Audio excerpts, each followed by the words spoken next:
Hello student, আমি তোমাদের AN sir তোমাদের সকলকে স্বাগত জানাই। এখন তোমরা অনেকেই দুশ্চিন্তার মধ্যে আছো এবং অনেকেরই প্রশ্ন জাগছে যে সেগুলো তো বলছি ঠিক আছে। গত 24 ঘন্টায় এসএলএসটি পরীক্ষার্থীদের মনে একটা বিশাল হইচই পড়ে গেছে। হবে নাই বা কেন? দীর্ঘ প্রতীক্ষার পর ফাইনালি একাদশ দ্বাদশের কাউন্সিলিং এর অফিসিয়াল নোটিফিকেশন আমরা হাতে পেয়েছি। কিন্তু নোটিফিকেশনটা জাস্ট অপর দেখলে হবে না, এর প্রতিটা লাইনের মধ্যে, প্রতিটা ডেটের মধ্যে কমিশনের পরবর্তী পদক্ষেপ লুকিয়ে আছে। বিশেষ করে যারা নবম দশম বা একাদশ দ্বাদশের ওয়েটিং লিস্টে আছো তাদের মনে এখন হাজারটা প্রশ্ন।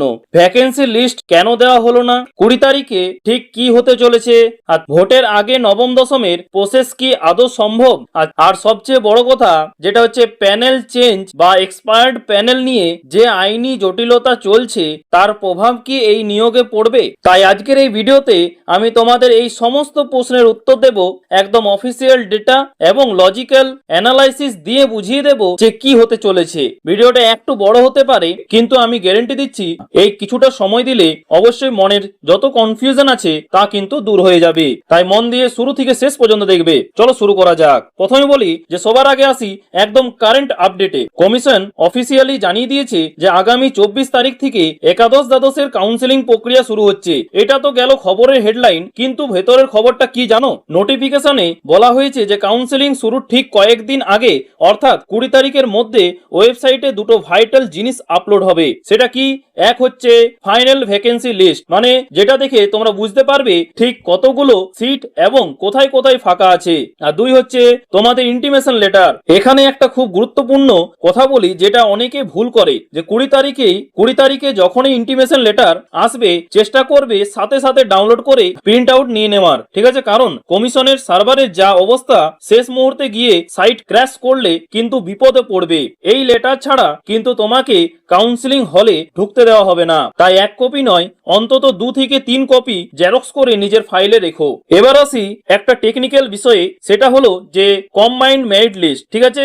অনেকেই আমাকে কমেন্ট করে জানতে চেয়েছো যে স্যার আমার তো ক্যাটাগরি আছে, আমাকে কি আলাদা করে ডাকা হবে? উত্তরটা হলো না, কাউন্সিলিং হবে সম্পূর্ণ মেরিট বা স্কোরের ভিত্তিতে। ব্যাপারটা একটু সহজ করে বোঝাই। ধরো ইংরেজির লিস্টে বা বাংলার লিস্টে যে ছেলেটি বা মেয়েটি সর্বোচ্চ নাম্বার পেয়েছে, সে জেনারেল হোক বা এসসি এসটি হোক, ঠিক আছে, তাকেই কিন্তু সবার আগে ডাকা হবে। অর্থাৎ 1 নম্বর র্যাঙ্ক, তারপর কিন্তু 2 নম্বর, তারপর 3 নম্বর, তারপর 4 নম্বর, এইভাবে সিরিয়ালি কিন্তু এগিয়ে যাবে। এর সুবিধা কি জানো? এবং এর সুবিধা হলো যে স্বচ্ছতা। এখানে কেউ বলতে পারবে না যে কম নম্বর পেয়ে কেউ আগে সুযোগ পেয়ে গেল। অর্থাৎ 20 তারিখে যে লিস্ট বেরোবে সেখানে তুমি তোমার পজিশন বা র্যাঙ্ক দেখেই বুঝে যাবে যে তোমার ডাক পাওয়ার সম্ভাবনা কতটা। আরেকটা বিষয় খেয়াল করেছো কি? কমিশন বলেছে যে কাউন্সিলিং হবে ফেজ বা পার্ট অনুযায়ী। তোমরা আগে অলরেডি আমরা এই নিয়ে ভিডিও বানিয়েছি। এখন কিন্তু ফেজ 1 কিন্তু চলছে, পরবর্তীকালে কিন্তু ফেজ 2 হবে কিন্তু, ঠিক আছে? এর মানে হলো একসাথে সব সাবজেক্টের কাউন্সিলিং করে তারা ভিড় বাড়াতে চাইছে না, ধাপে ধাপে সাবজেক্ট ভাগ করে এই প্রক্রিয়া চলবে। এতে সময় একটু বেশি লাগলেও প্রসেসটা কিন্তু স্মুথ হবে। এবার আসি ভিডিওর সবচেয়ে ইন্টারেস্টিং পার্টে, যেটা হচ্ছে নবম দশম বা 9-10 এর ভবিষ্যৎ কি। দেখো, আবেগ দিয়ে নয়, যুক্তি দিয়ে ভাবো। 24 তারিখ থেকে যদি একাদশ দ্বাদশের কাউন্সেলিং শুরু হয়, এটা মিনিমাম মার্চের 15 থেকে 20 তারিখ পর্যন্ত চলবে।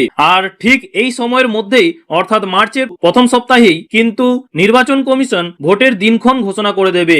আর একবার মডেল কোড অফ কন্ডাক্ট চালু হয়ে গেলে সমস্ত সরকারি অফিসাররা ভোটের ডিউটিতে ব্যস্ত হয়ে পড়বেন। তাহলে প্র্যাকটিক্যালি কি সম্ভব যে নবম দশমের মতো এত বড় একটা ভেরিফিকেশন প্রক্রিয়া ভোটের আগে শেষ করা? আমার যেটা ক্যালকুলেশন বলছে সম্ভাবনা কিন্তু খুবই কম, ঠিক আছে? খুব সম্ভবত ভোটের পরেই কিন্তু অর্থাৎ এপ্রিল মে মাসে নাগাদ কিন্তু তোমাদের নবম দশমের ভেরিফিকেশন এবং ইন্টারভিউ শুরু হতে পারে।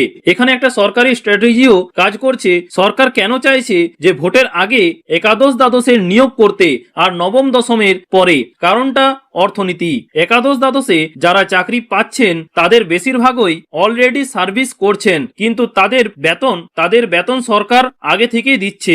এখানে নতুন করে সরকারে খুব বেশি খরচ নেই, কিন্তু নবম দশমের এখন প্রচুর ফ্রেশার বা নতুন ক্যান্ডিডেট কিন্তু ঢুকবে। তোমরা অনেকেই জানো একাদশ দ্বাদশের ক্ষেত্রে প্রায় 8000 প্লাস কিন্তু এখানে কিন্তু জয়েন করে আছে, ঠিক আছে? একাদশ দ্বাদশের কিন্তু ইন সার্ভিসরা কিন্তু 8000 প্লাস কিন্তু জয়েন করবে। কিন্তু 9-10 এর ক্ষেত্রে প্রচুর কিন্তু ফ্রেশার কিন্তু ক্যান্ডিডেট জয়েন করতে পারে। তাই সেই কারণেই কিন্তু এখন এই প্রচুর খরচ কিন্তু সরকার উঠাতে নারাজ। এই কারণে একাদশ দ্বাদশের যে নিয়োগটা সেটা কিন্তু তাড়াতাড়ির মধ্যে ছেড়ে দেওয়ার চেষ্টা করছে এবং সেটা কিন্তু সম্ভবত ভোটের আগেই সম্ভব, কিন্তু নবম দশমে সেটা পিছিয়ে ভোটের পর কিন্তু হওয়ার সম্ভাবনা কিন্তু প্রবল।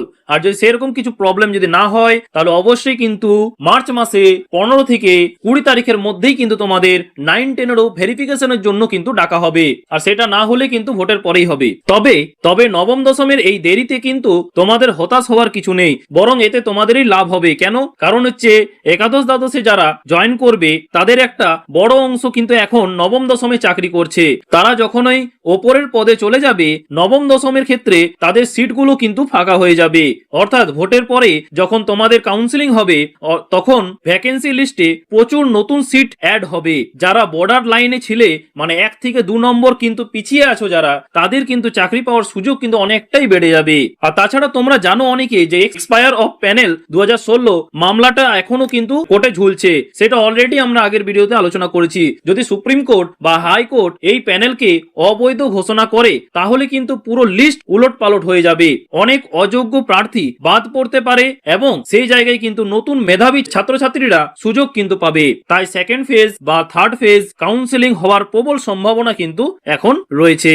তাই আমি বারবার বলি, হাল ছেড়ো না, শেষ বল পর্যন্ত কিন্তু খেলা ঘুরতে পারে, শেষ পর্যন্ত কিন্তু খেলা কিন্তু ঘুরতে পারে। তো বন্ধুরা, যারা একাদশ দ্বাদশের জন্য ডাক পাচ্ছ তাদের জন্য আগামী 1 থেকে 2 মাস এখন খুব ভাইটাল। ঠিক আছে, ডকুমেন্টস রেডি করো, মেন্টালি প্রিপেয়ার্ড হও। ঠিক আছে, এবং আর যারা নবম দশমের জন্য অপেক্ষা করছো তোমরা হাতে কিছুটা সময় পেলে এই সময়টা কিন্তু নষ্ট না করে নিজের ইন্টারভিউ প্রিপারেশন আরো কিন্তু জোরদার করো। মনে রেখো, ভ্যাকেন্সি বাড়ছে, সুযোগ আসছে কিন্তু। ঠিক আছে, আর তাছাড়া যারা অলরেডি জেনে গিয়েছো যে আমাদের এখানে কিন্তু ডাক পাবো না, তারা এখন কি করবে? তাদের জন্য একটা সুবর্ণ কিন্তু সুযোগ রয়েছে, যেটা হচ্ছে বিহারে মানে বিপিএসসি 4.0 ভ্যাকেন্সি বেরোতে চলেছে।